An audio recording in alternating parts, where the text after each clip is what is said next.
Today, we're talking about everything Guinness.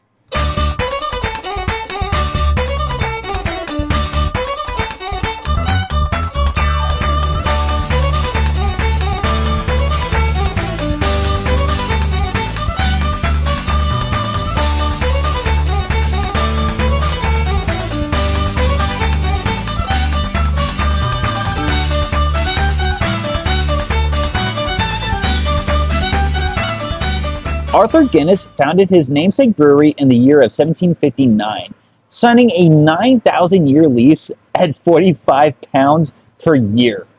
265 years down, 8,735 to go. We got a lot more drinking to do. Before we go any further, if you haven't already, please make sure to like, subscribe, and ding that notification bell. Now would be a good time to pause the video and go grab yourself a pint of Guinness and keep it wet. So today I have... Hi, my name's Caroline. I'm your friendly local bar manager at the Top in Gainesville, Florida. And this right here is where your Guinness starts with the Nitro Draft Pro. And what is this thing? Nitro Draft Pro, this bad boy actually takes nitrogen out of the air around it, condenses into this container here. Out of this valve becomes our nitro draft. The difference between the two, making Guinness a nitro draft, is it's primarily a nitrogen blend versus CO2 versus a regular beer pour that's a mostly CO2 and a little bit of nitrogen. Now I'm at the back of the bar with Caroline, and today we're talking about the perfect pour of Guinness and how to do it. All right, so a few easy steps, nothing too crazy. We're first gonna rinse our glass. Make sure we get the excess water out. We're gonna pour out a 45. We're gonna pour straight down. It's beautiful. We're going to go about 3/4 of the way up the glass, level her out, pull up. Now here's where the magic happens. Okay. 119.5 seconds to let it settle, and then we'll go ahead and finish pouring her. We're going to go ahead and finish off our pour. We're just going to pour straight down. Just like that. Let her ride.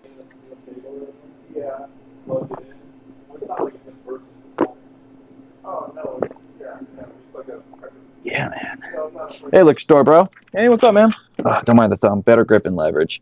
So, what's the difference between drought and extra stout?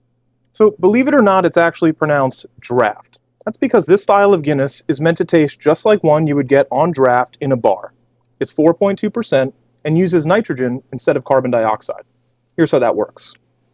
In a can of Guinness, you'll find a small widget, which under pressure contains nitrogen that gets released into your beer when you open the can. Guinness Extra Stout is a little different. It's 5.6% higher alcohol and uses carbon dioxide, not nitrogen, giving the beer a nice effervescent mouthfeel and fruity flavor. I don't know, man. What's the problem? Are you sure it's pronounced draft? So now we're making layered beers. And Caroline, what is a layered beer? A layered beer is going to be a beer cocktail that is mixed with a beer on the bottom half and then topped with Guinness on the top, and it's going to be an even pour where they're separated. Okay, so we're going to be making black and tans. Let's see how that goes. A black and tan is Guinness layered on top of a British Pale Ale, but we don't have a British Pale Ale, so today we're using Harp Lager. Caroline, what are the tools that we're using today? So traditionally, you're going to have a few tools you can choose from. We have two today. We have a layering spoon, which you would use. But here at the top, we have the fancy turtle. He sits right on the glass. He helps us achieve this cocktail. And we'll go ahead and make it. So first, you always want to start off with your lager. Look at it! Twiddle. Make sure it's right in the middle. We're going to go slow. Oh, look at the divide. Look at that. There's a nice clean separation between the Guinness and the Harp. We're going to let it settle. And we're going to hit it some more.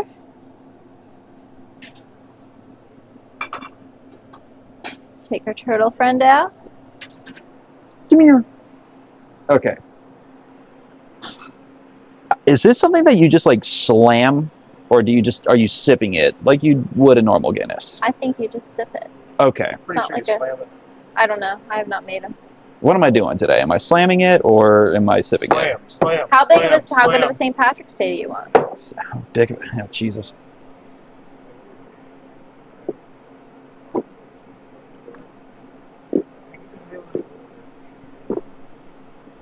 Wasn't bad. Hooray! That was awesome, honestly. Like smooth, creamy Guinness, right into the hard blogger. Oh my God, that was so good. Great job. Thank you. Holy hell. If you're trying to get lucky on St. Patrick's Day, make sure you order this drink for you and your date. It's called a Black Velvet. But what is it, Miss Caroline? All right, a Black Velvet. We're getting a little classy over here. It's a 50-50 of champagne. We have a nice Brut and Guinness. We're going to pour in our glass. And do we get to use the turtle? A little bit. Turtle's a little too big for this glass, but we're still going to use the layering spoon. So we're going to fill halfway up. There's no turtle. Take this, and slowly but surely, we're going to let this go so we do not foam over. Finish her off. Let her settle. And off to your date she goes. Let's get it going. I'm going to go ahead. I'm going to take it now. We're going to see what this is like. I've never had a Black Velvet, so here we go.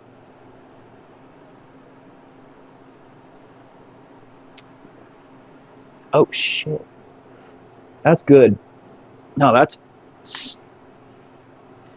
shocking. It's shocking how good this is. Try. Let's see.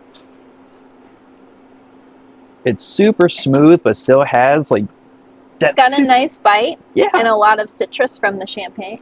It's nice. Brings it up. I couldn't say it any better myself.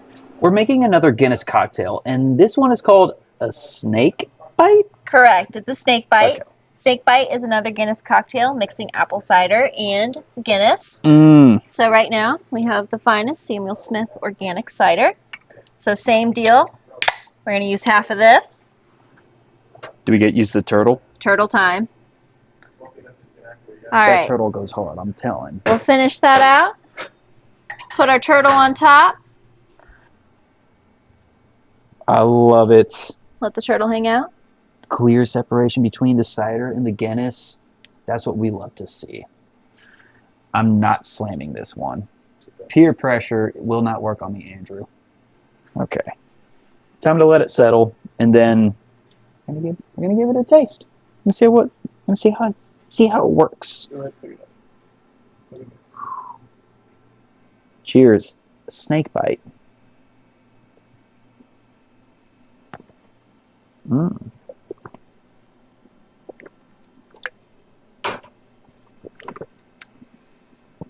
Oh, that's special. With the Black Velvet, much more of a bite. A snake, what's this called? Snake bite. Snake bite. Yeah. Snake bite, not as much of a bite, but citrusy, crunchy. How many times are you going to say bite? Fuck you.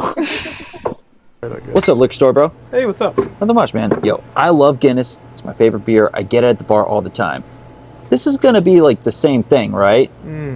Well, not really. When you order a draft beer in a bar, it typically gets its bubbles from carbon dioxide.